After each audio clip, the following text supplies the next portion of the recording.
spoken and phonetics for changes and adult learners. Day 8. Books. What kind of books do you like to read? I mostly like to read biographies. I'm not sure why, but it's interesting to read about people's real lives, especially when they have interesting lives and have had to deal with many problems. I do read fiction as well, but I often find it difficult to get hold of a book that I really like. I also like reading about books to do with current affairs. Page 170. Do you read the same kind of books now that you read when you were a child? Not really, no. Actually, I didn't read that much when I was a child, but if I did, it was mainly fiction books such as fairy tales. Things like The Lion, The Witch and the Wardrobe, fantasy things. When do you think is the best time to read? I think any time is okay, but when I read, I like to concentrate. So I can't read for a short time like on a bus ride, like some people do.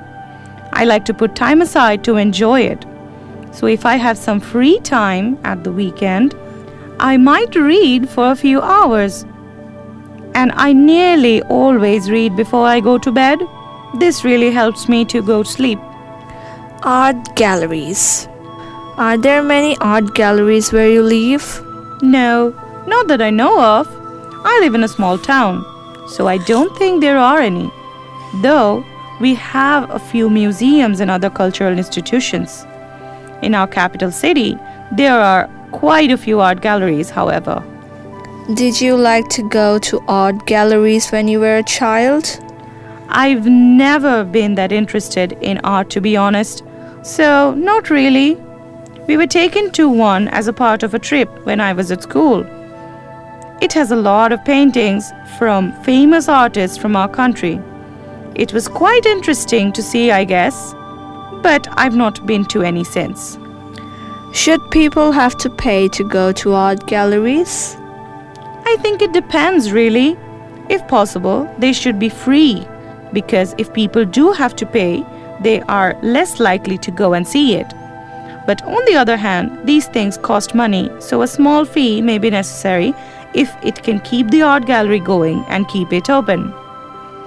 Ideally, though, the government should pay for this, as I believe this kind of thing is paid for by our taxes.